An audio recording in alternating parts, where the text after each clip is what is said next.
하나님 아버지, 거룩하고 은혜스러운 주일을 허락하셔서 하나님 앞에 나와 예배하게 하시니 감사합니다. 말씀을 통하여 역사하시는 하나님을 만나게 하시고 신령과 진리로 예배하게 하여 주옵소서. 우리의 예배를 기쁘게 받아 주옵소서. 예수 그리스도의 이름으로 기도하옵나이다. 아멘.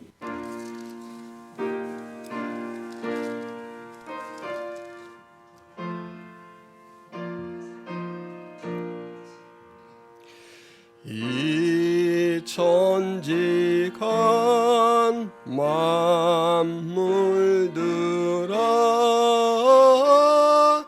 복 주시는 주 여호와 전능 성부 성자 성령 찬송하고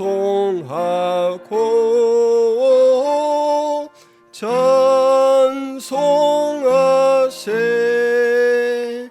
아멘.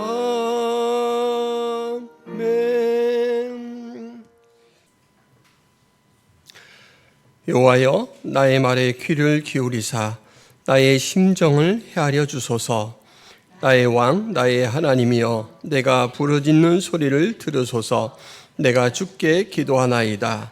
여호와여, 아침에 주께서 나의 소리를 들으시리니 아침에 내가 주께 기도하고 바라리이다.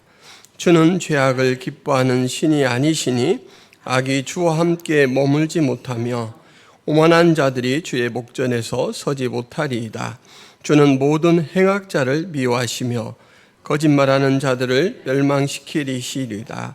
여호와께서는 피 흘리기를 즐기는 자와 속이는 자를 싫어하시나이다. 오직 나는 주의 풍성한 사랑을 힘입어 주의 집에 들어가 주를 경외함으로 성전을 향하여 예배하리이다. 여호와여, 나의 원수들로 말미암아 주의 의로 나를 인도하시고 주의 길을 내 목전에 곧게 하소서. 아멘. 전능하사 천지를 만드신 하나님 아버지를 내가 믿사오며 그 외아들 우리 주 예수 그리스도를 믿사오니 이는 성령으로 잉태하사 동정녀 마리아에게 나시고 본디오 빌라도에게 고난을 받으사 십자가에 못 박혀 죽으시고 장사한 지 사흘 만에 죽은 자 가운데서 다시 살아나시며 하늘에 오르사 전능하신 하나님 우편에 앉아 계시다가 저리로서 산자와 죽은 자를 심판하러 오시리라. 성령을 믿사오며 거룩한 공회와 성도가 서로 교통하는 것과 죄를 사하여 주시는 것과 몸이 다시 사는 것과 영원히 사는 것을 믿사옵나이다. 아멘.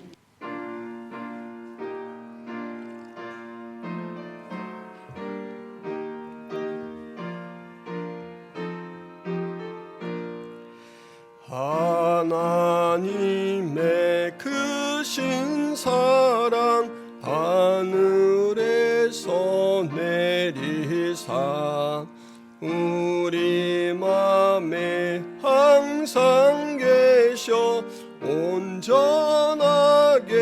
하소서. 우리 주는 자비하사 사랑 무한하시니 두려워서 떠는 자를 구원하여 주소서. 걱정 근심 많은 자를 성령 감화하시며 복과 은혜 사랑받아 안하게 하소서. 처음과 끝이 되신 주님 항상 인도하셔서 마귀 유혹 받는 것을 속히 끊게 하소서. 전능하신 아버지여 주의 능력 주시고 우리 맘에 임하셔서 떠나가지 마소서. 주께 영광 항상 돌려 천사처럼 섬기며 주의 사랑 영영토록 찬송하게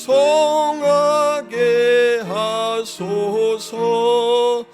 우리들이 거듭나서 의미 없게 하시고 주의 크신 구원받아 온전하게 하소서.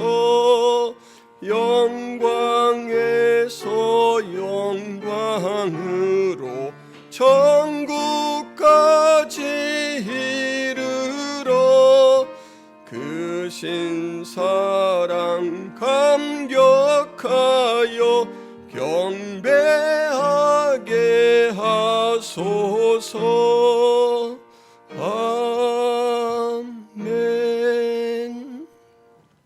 사랑과 긍휼이 무한하신 하나님 아버지, 오늘도 우리를 예배의 자리로 불러주셔서 살아계신 하나님 앞에 예배하는 은혜를 주시니 감사합니다.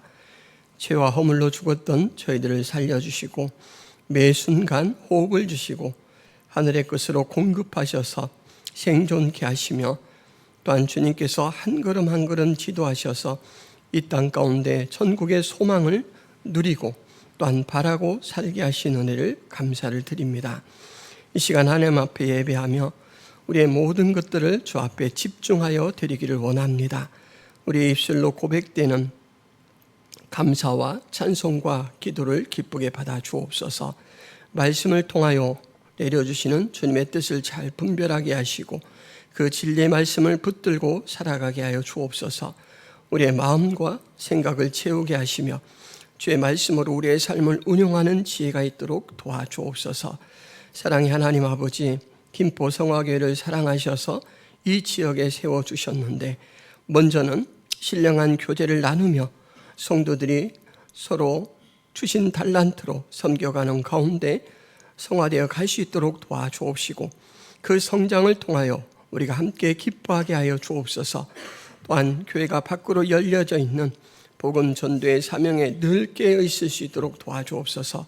살아계신 하나님의 말씀을 나누고 그 생명력으로 이 지역과 나라를 변화시켜가는 그런 복된 삶을 살게 하여 주옵소서.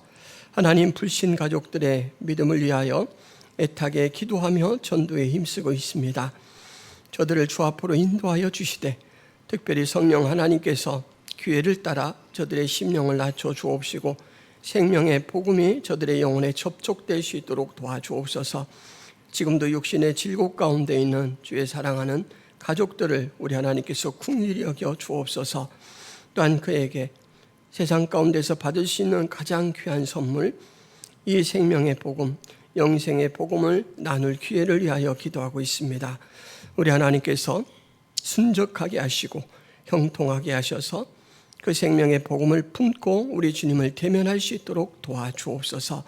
하나님, 김포성화교회가 2025년도에 힘써 하나님을 알아가기를 원하여 표어로 삼고 말씀 읽기와 성경을 통하여 또 우리의 삶의 모든 영역 속에서 일하시는 하나님의 손길을 발견하는 그 기쁜 삶으로 우리 하나님과 친근한 교통을 나누기를 힘쓰고 있습니다.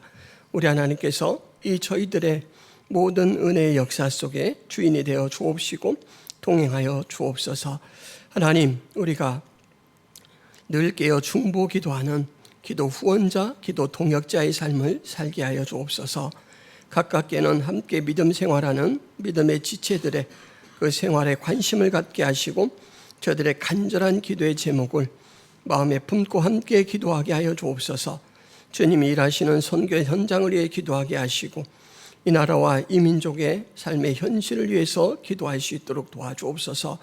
특별히 정치가 혼란스러운 상황에 있습니다.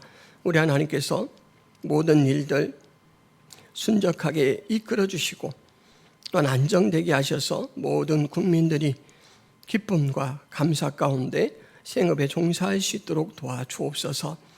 오늘도 저희의 예배를 기쁘게 받아주실 것을 믿사오며 예수 그리스도의 이름으로 기도하옵나이다. 아멘. 교회 소식을 말씀드리겠습니다. 오늘 김포성화교에 나오신 모든 성도님들을 주님의 이름으로 축복하고 환영합니다. 올해 교회 표는 힘써 하나님을 알자입니다. 여러 가지 가까워지는 방법, 또 하나님을 알아가는 방법들이 있습니다. 그 중에서 가장 힘써야 될 부분은 바로 성경을 통해서입니다. 하나님의 존재와 또 하나님의 성품과 역사를 기록해 놓은 성경과 가까이 하시면서 하나님의 일하심을 목도해 가시기 바랍니다.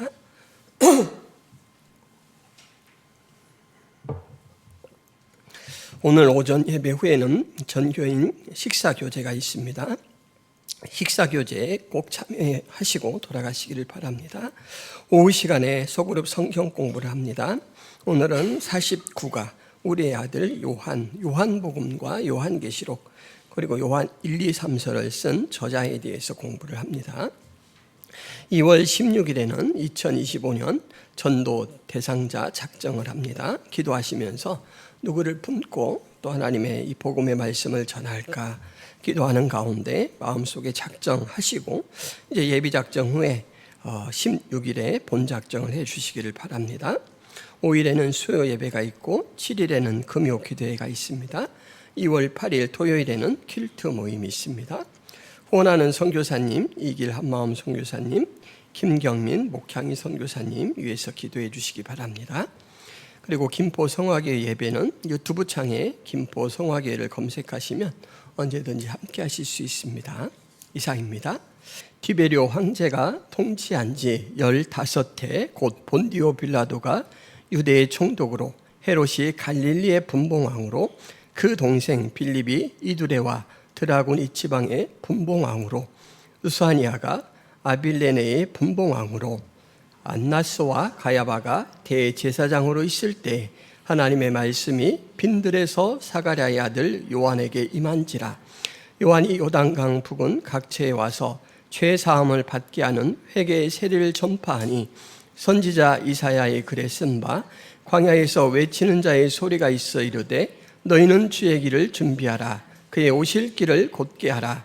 모든 골짜기가 메워지고 모든 산과 작은 산이 낮아지고 굽은 것이 곧아지고 험한 길이 평탄하여질 것이요 모든 육체가 하나님의 구원하심을 보리라 함과 같으니라. 요한이 세례받으러 나오는 무리에게 이르되 독사의 자식들아 누가 너희에게 일러 장차 올 진노를 피하라 하더냐. 그러므로 회개에 합당한 열매를 맺고 속으로 아브라함이 우리 조상이라 말하지 말라. 내가 너희에게 이르노니 하나님이 능히 이 돌들로도 아브라함의 자손이 되게 하시리라. 이미 도끼가 나무 뿌리에 놓였으니 좋은 열매 맺지 아니하는 나무마다 찍혀 불에 던져지리라. 우리가 물어 이르되 그러면 우리가 무엇을 하리이까?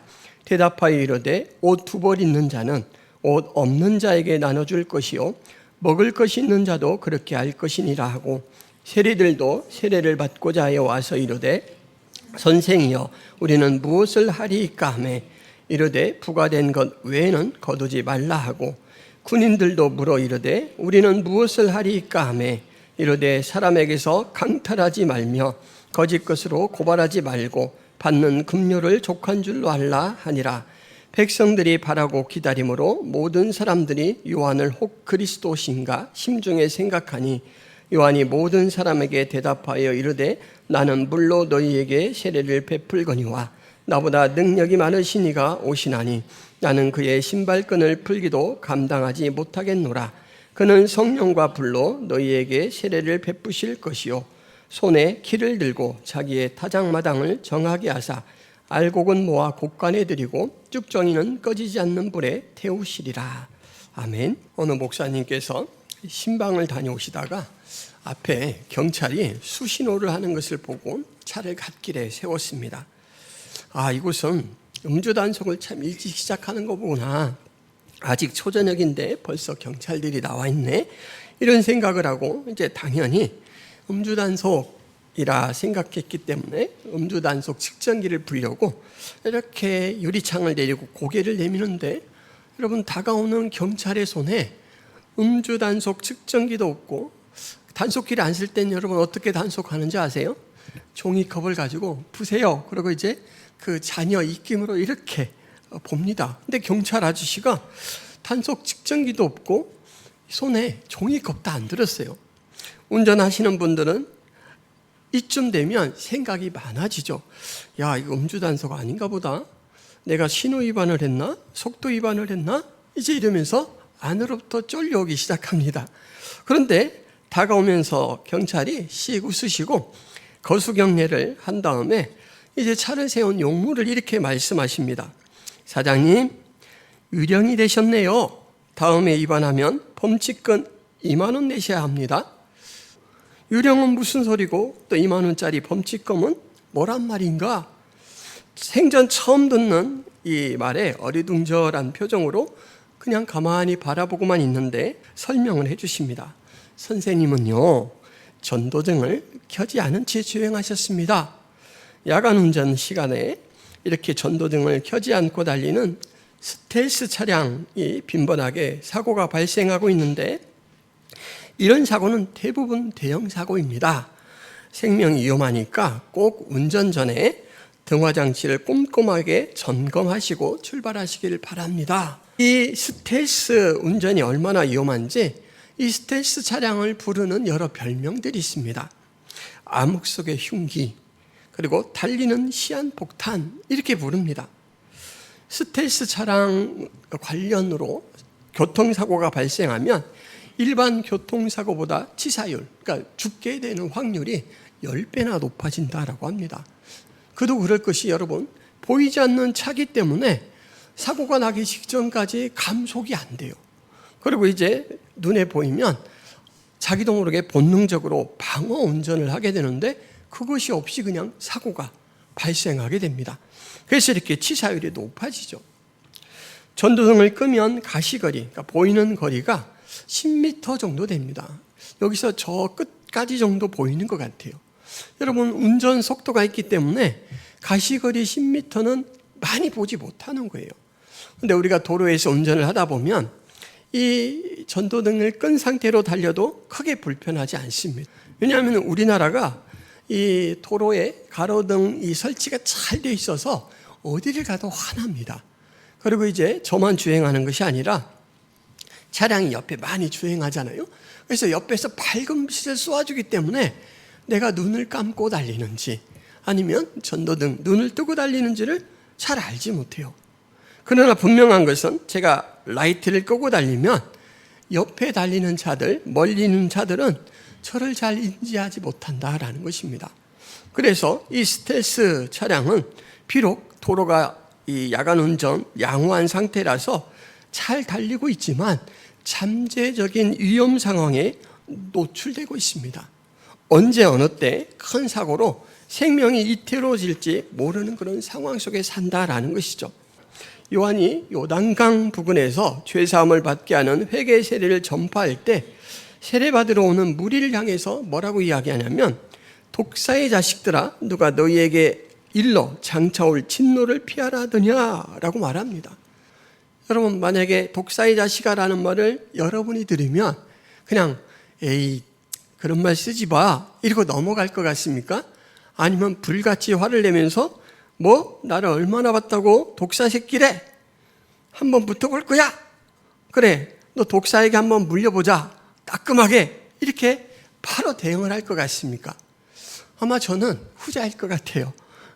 아니, 우리 아버지 어머니를 모독하는 욕이잖아요. 저만 이렇게 모독하는 욕이 아니라서. 근데 지금 이 요한은 이 중요한 사역을 하면서 자기에게 나오는 사람들에게 바로 독사의 자식들아 이렇게 말합니다.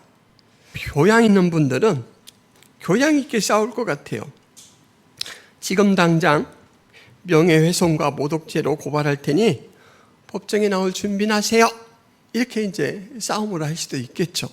근데 여러분, 우리가 싸움하려고 하기 전에 먼저 왜 그러면 세례 요한은 이 나오는 사람들에게 이렇게 좀 과격스러운 말로 혼을 내고 있는가라는 것을 좀 살펴볼 필요가 있습니다. 이 부분에 대해서 똑같은 내용을 기록하고 있는 마태는 지금 욕을 당한 사람들에 대해서 좀 더 구체적인 정보를 제공하는데, 이 부분을 제가 읽어드리면, 요한이 많은 바리새인들과 사두개인들이 세례 베푸는 데로 오는 것을 보고 이르되 독사의 자식들아, 누가 너희를 가르쳐 임박한 진노를 피하라 하더냐. 내용은 똑같아요. 그런데 누가는 나오는 무리라고 말한 이 부분을 마태는 바리새인과 사두개인이라고 구체적으로 밝히고 있습니다. 신분을 밝히기 때문에 우리가 바리새인과 사두개인이 어떤 사람들인가를 좀 알 필요가 있죠. 바리새라는 뜻은 분리라는 것을 의미합니다. 그러니까 하나님 앞에 믿음을 잘 가지고 살려고 세상 가운데서 스스로 분리된 자로 살아가는 사람들, 이 사람들이 바리새인들이에요. 이 사람들은 모세의 오경을 아주 중요한 말씀으로 여기고 기록된 말씀뿐만 아니라 유전되어 오는 내용도 중요하게 여겼습니다. 그래서 이 모세오경을 잘 지키기 위해서 그 항목을 조목조목 또 쪼갰습니다. 본인 삶에 이것을 계명화시켜서 하나라도 좀 소홀히 하지 않으려고 그렇게 살아가고 있죠. 그런데 늘 그렇게 열심히 계명을 준수하고 살려다 보니까 항상 내가 어떻게 하는가, 내가 어떤 상태인가 라는 자기중심, 그래서 자기의의 생각으로 가득 차게 되는 그런 좀 잘못된 이 신앙의 모습을 갖게 되었습니다. 그래서 사람들 앞에서도 거룩한 모습을 보이려고 길가에 가다가 기도 시간이 되면 이렇게 딱 거룩한 모습을 이렇게 손을 모으고 큰 소리로 기도를 해요. 근데 그 기도 내용을 들으면서 기도를 잘 못하는 사람들은 와, 내공이 장난이 아니시네, 정말 저 선생님은 훌륭하셔, 이렇게 이제 칭찬을 하죠. 그러면 이렇게 기도하면서 또 칭찬을 듣고 기분이 우쭐해져요. 그러니까 자기 만족이 가득 차서 사는 사람, 이런 사람이 이제 부정적인 모습으로 보면 바리새인의 모습입니다. 사두개인은 다윗 시대 때 대제사장이었던 사독이라는 사람으로부터 유래됩니다. 그래서 이 사두개인은 높은 그런 계층의 집안입니다. 이 사람들은 일찍부터 똑같이 모세오경의 말씀을 중요하게 여겼는데 기록된 말씀만 인정했어요.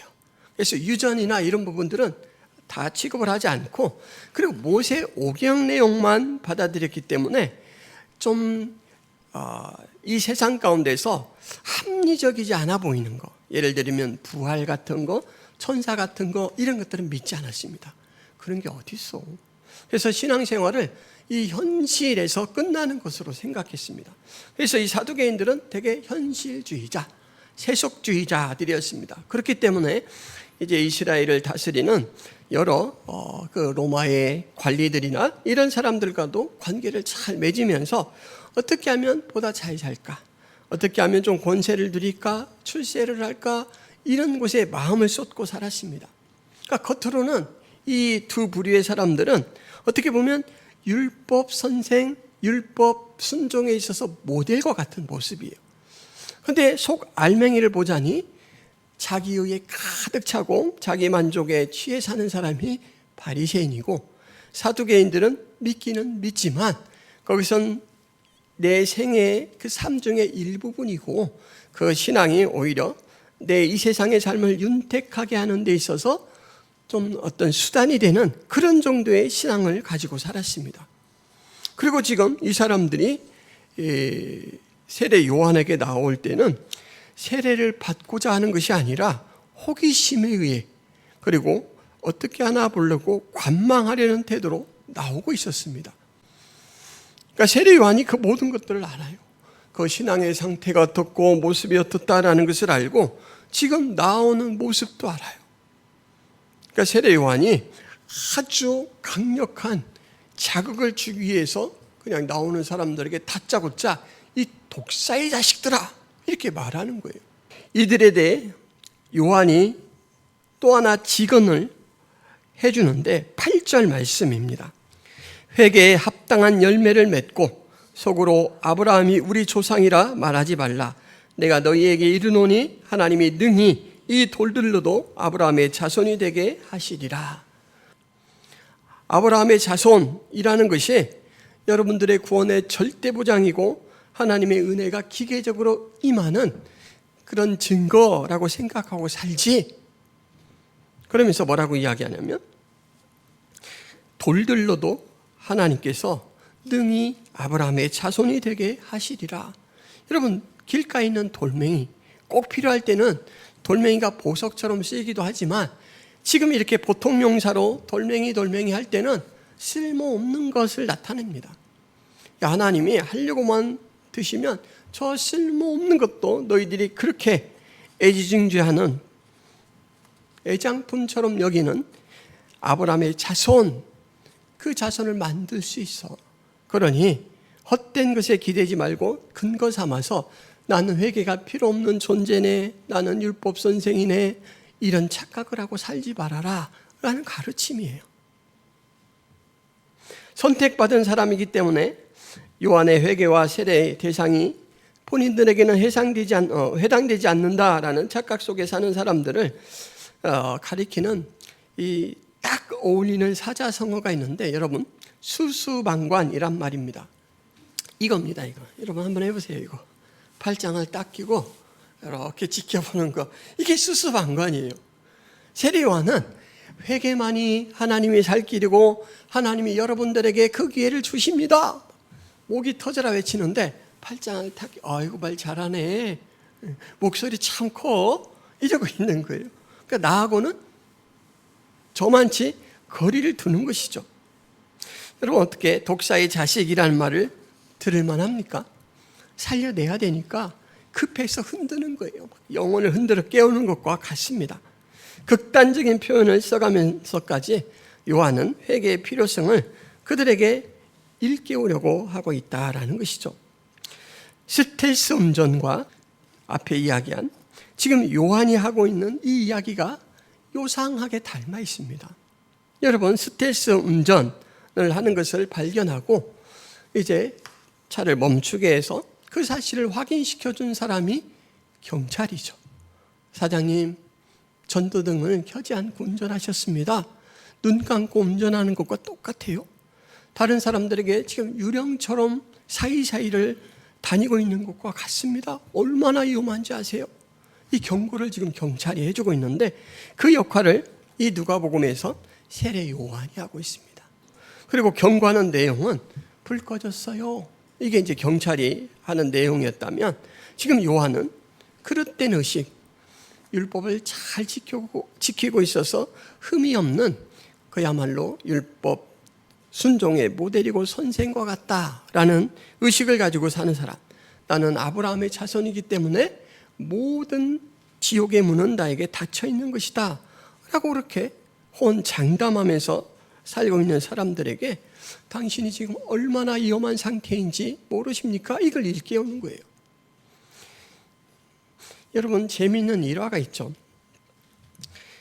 개구리를 이렇게 좀 온도가 높은 그 물에 탁 빠뜨리면 개구리가 어떻게 할까요, 여러분? 너무 뜨거워서 뜨거워! 하고 펄쩍 뛰어나가겠죠. 개구리의 점프 실력이 엄청나잖아요. 그런데 개구리를 처음에 차가운 물 속으로 이렇게 그 상태에 딱 넣고 불을 살살 지펴주면 이 개구리가 노곤노곤하니 좋다 이러고 있는다는 거예요.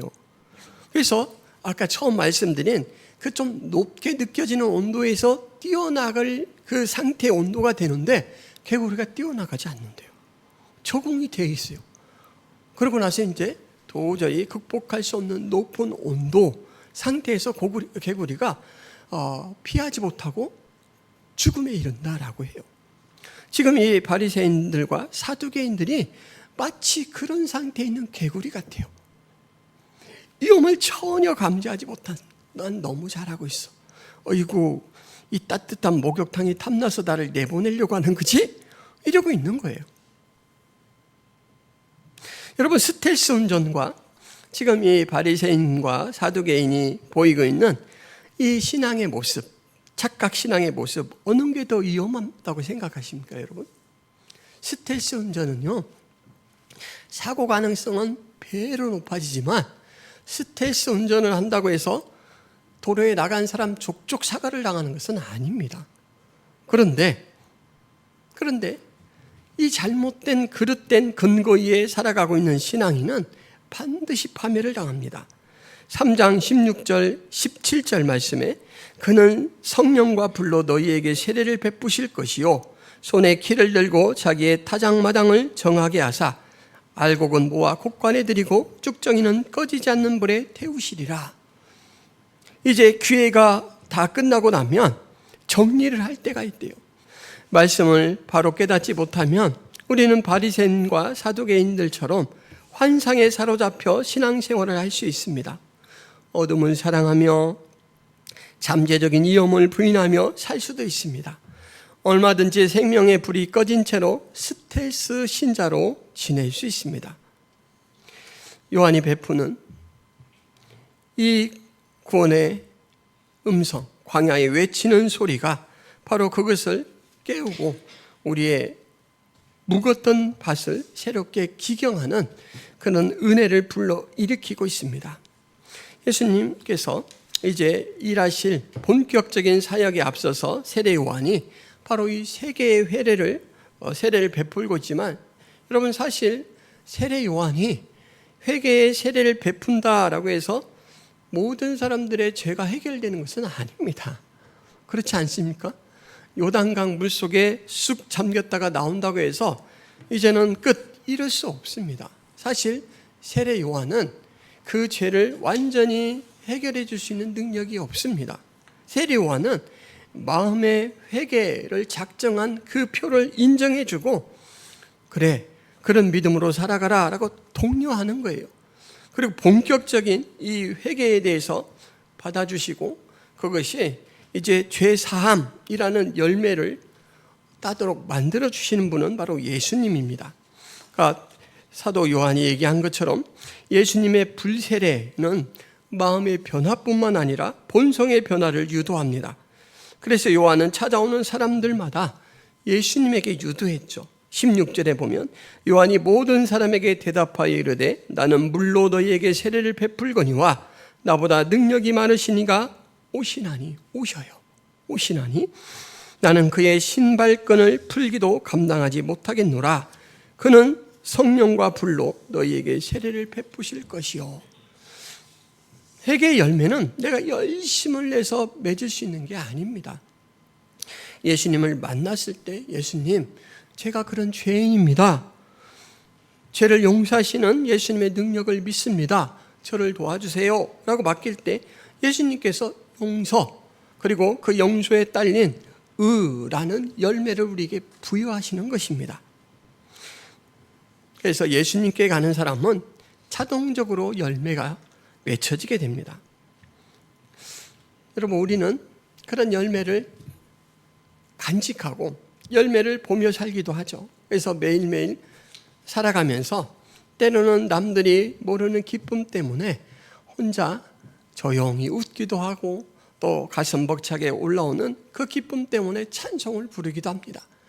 그러나 매 순간 그렇게 즐겁고 기쁜 시간만은 아니고 예배를 드리고 성도들과 교제를 나누고 기도 생활을 하면서도 자주 좌절합니다. 무한한 사랑을 종종 의심합니다. 우리의 상태를 너무 잘 알기 때문에 나에 대해 수시로 절망하는 그 절망감이 믿음에 대해서도 동력이 약해지게 하고 대상에 대해서도 흐리게 보게 만들죠. 한없이 약하고 가난한 존재가 바로 나라는 사실을 알고 있기 때문에 그런 때가 찾아옵니다. 그런데 하나님은 우리가 그렇게 무기력할 때 홀로 주권과 능력을 행하시며 강권적으로 임하셨습니다. 여러분, 오늘 본문 2장 말씀에 보면 이 오늘 읽은 내용 전체를 지탱하는 가장 중요한 골격과 같은 말씀인데 2절에 하나님의 말씀이 빈들에서 사가랴의 아들 요한에게 임하니라. 이 말씀이 오늘 이 모든 말씀의 가장 바탕입니다.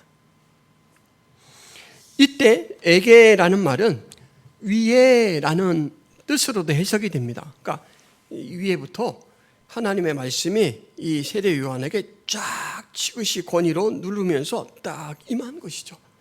내가 찾는다고 획득할 수 있는 것도 아니고 원한다고 가질 수 있는 것도 아닙니다. 하나님께서 주실 때 채워지는 건데, 여러분, 이 말씀이 빈들에서 사가랴의 아들 요한에게 임했다라는 이 진술 앞에 아주 많은 분량의 시간적 배경이 먼저 나옵니다.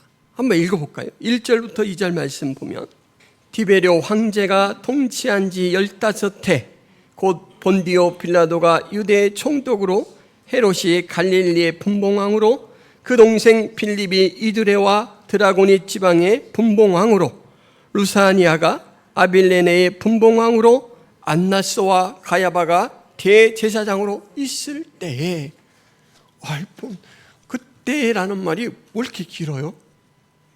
여러분, 여기 주보 안쪽을 보세요. 주보 안쪽에 보면 지도가 하나 실렸습니다. 여기 지금 이스라엘 땅인데요, 지금 가장 먼저 등장한 인물은 디베료 황제, 로마의 황제이기 때문에 이곳에는 드러나지 않아요. 여기 빨간 글씨에 보면 총독 통치라고 이렇게 나온 부분이 있죠. 총독 통치. 이 부분은 총독이 다스립니다. 본디오 빌라도가 이 부분을 다스려요. 그리고 이 부분, 갈릴리 부분은, 이 갈릴리 부분은 지금 헤롯이 다스립니다. 그리고 여러분, 빌립, 옆에 보면 주황색으로 되어 있는 부분 보이시죠? 여기는 헤롯의 동생 빌립이 다스립니다. 그리고 이제 맨 위에 수리아라는 부분, 아빌레네라는 부분에 보면 루사니아라는 이름이 있어서 이렇게 지금 총독과 3명의 분봉왕이 다스리고 있습니다. 그리고 정치적으로는 그렇게 황제 1명, 총독 1명, 분봉왕 3명 이렇게가 제시가 되어 있고, 대제사장 안나스와 가야바라는 사람이 제시가 되어 있습니다. 여러분, 이런 언급, 그냥 시간, 그때에 하나님의 말씀이 요한에게 임했다라는 그때라는 이 때를 그렇게 꾸며주는 말이 그렇게 많아요. 여기서 느껴지시는 거 없습니까? 로마의 디베료 황제 때, 그리고 총독은 빌라도 때, 분봉왕은 1, 2, 3 일때, 제사장은 1, 2 일때, 그때에 임했다.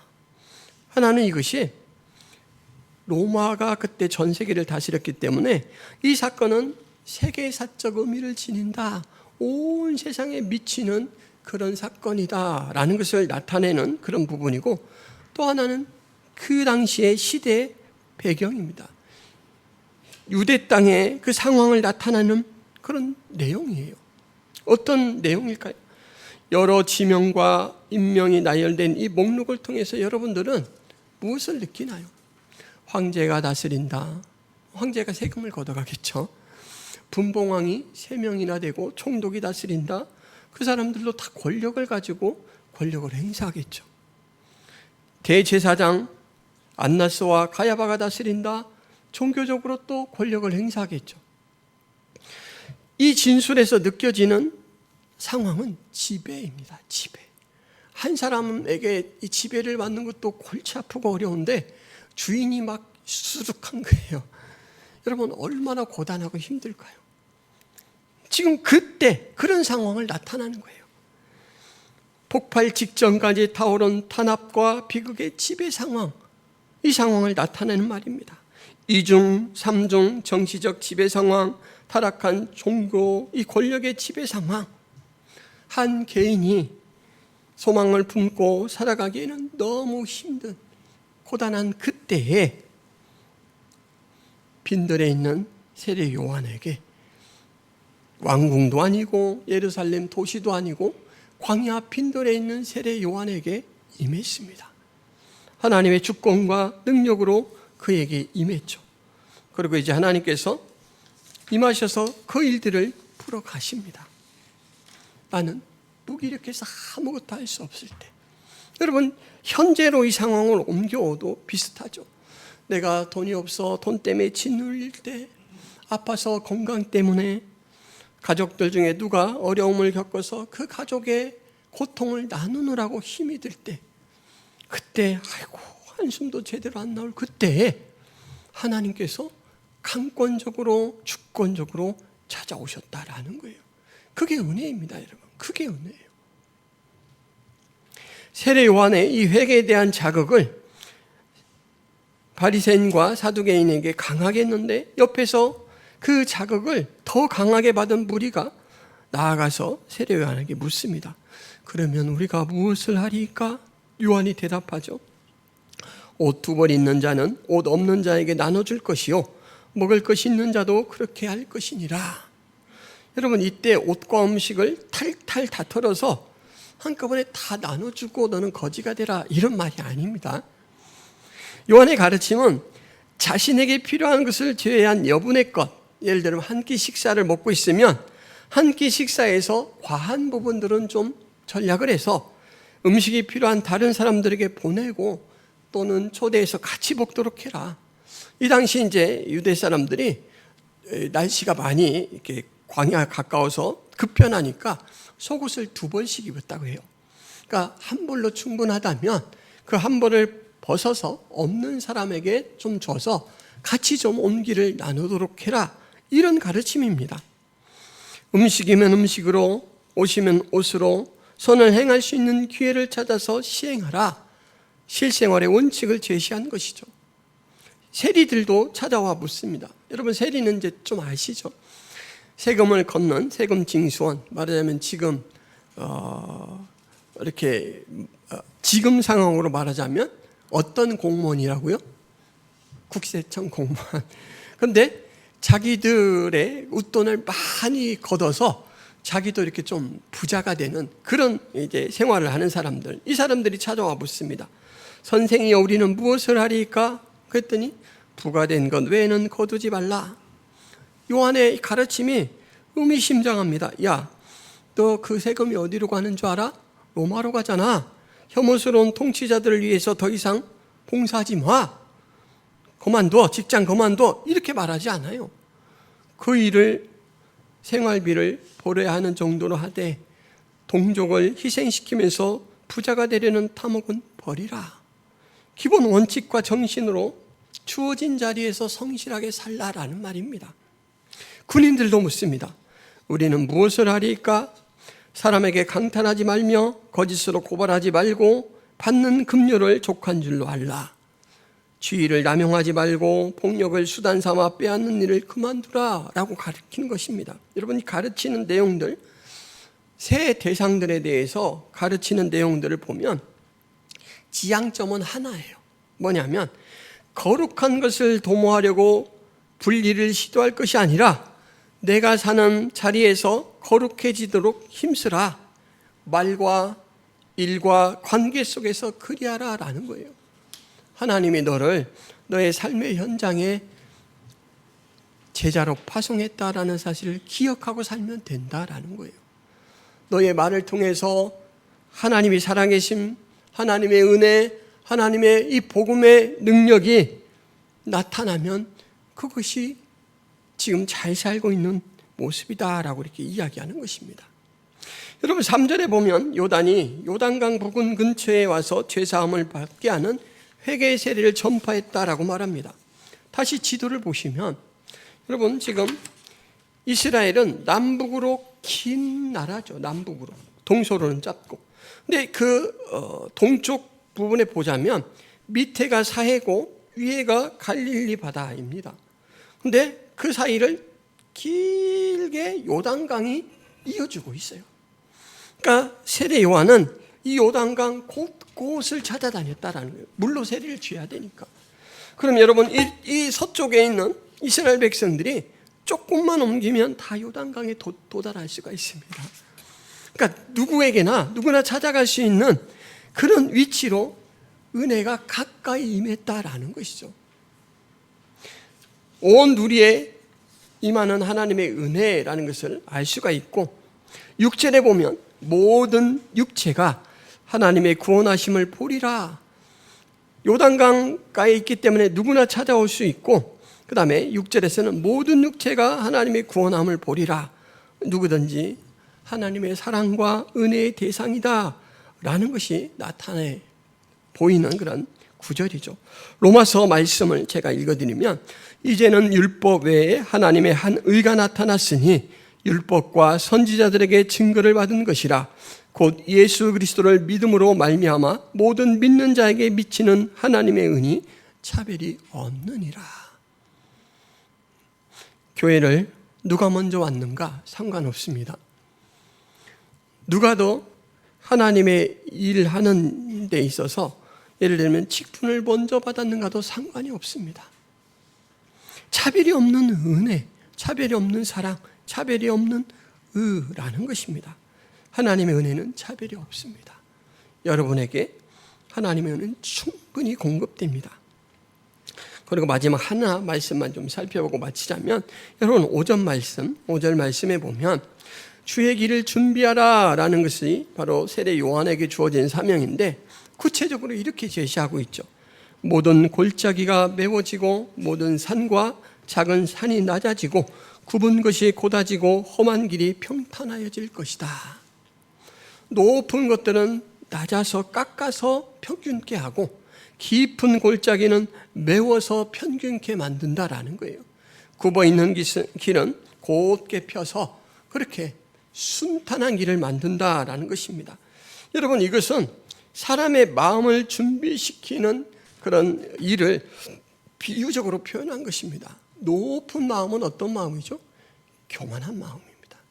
교만을 꺾는 자리에. 그리고 깊은 골짜기는 그냥 은혜를 생각하지 못하고 홀로 절망 가운데 들어가는 거예요. 자꾸만 절망 속에 들어가서 난 안 돼, 이렇게 살아가는 사람. 그런 사람, 그 마음을 은혜로 메우시고 하나님께서 크고 변하지 않는 사랑과 생명의 은혜로 임하시겠다라는 것이 바로 이 약속의 말씀이다라는 것이죠. 주님으로 인하여 교만이 낮아지고 절망이 메워지는 현장으로 주님이 임하십니다. 한마디로 교만과 절망을 넘어서 만나는 은혜입니다. 공간복음을 좀 주의해서 살펴본다라고 말씀을 드렸고, 오늘은 예전에 한번 세례 요한에 대해서는 다뤘지만 오늘은 그가 전하는 복음을 중심으로 말씀을 나눴습니다. 이 복음, 생명의 복음은 바리새인이나 사두개인들처럼 이렇다 하는 자들에게는 접촉되지 않는 은혜입니다. 겸손한 자에게 임해요.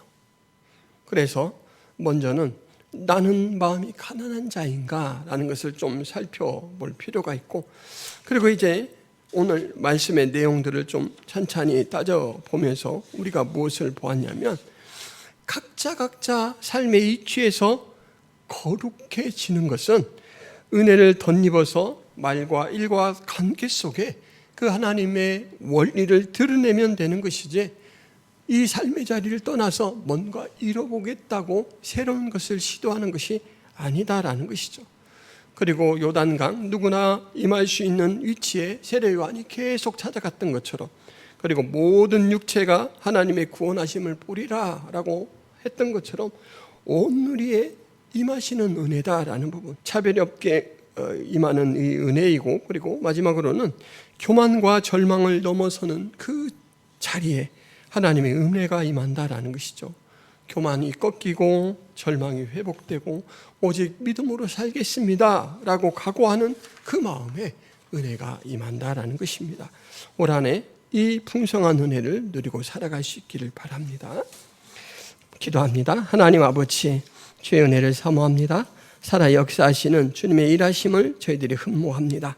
그 믿음으로 교만을 꺾게 하시고 하나님, 그 믿음으로 절망에서 헤어나올 수 있도록 도와주옵소서.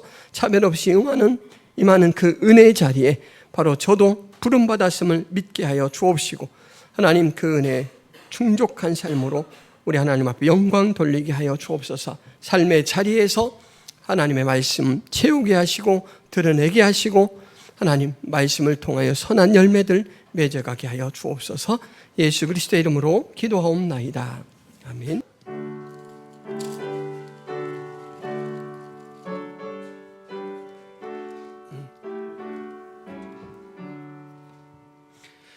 내게 있는 모든 것을 아낌없이 드리네. 사랑하고 의지하며 주만 따라 살리라. 주께 드리네, 주께 드리네. 사랑하는 주 앞에 모두 드리네. 아멘. 하나님 구원의 은혜에 매일매일 우리의 삶을 인도해 가시는 그 크신 사랑에 응답하는 모습으로 주님께서 공급해 주신 물질의 일부를 주 앞에 드리며 믿음을 고백합니다. 사랑하는 자녀들의 드리는 마음과 손길을 축복하시고 항상 하나님의 공급하심을 누리며 때를 따라 나누며 그 가운데 또한 기뻐하고 영광 돌리는 삶을 살게 하여 주옵소서. 예수 그리스도의 이름으로 기도하옵나이다. 아멘.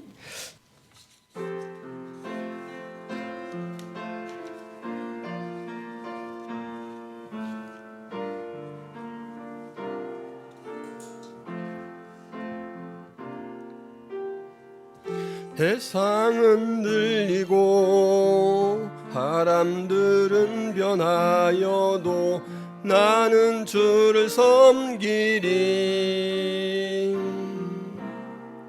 주님의 사랑은 영원히 변하지 않네. 나는 주를 신뢰해. 오직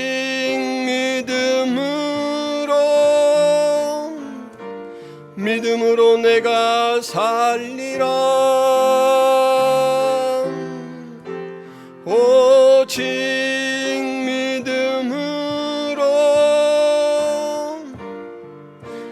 믿음으로 할리라. 오직 의인은 믿음으로 말미암아 살리라. 오직 의인은 믿음으로 말미암아 살리라.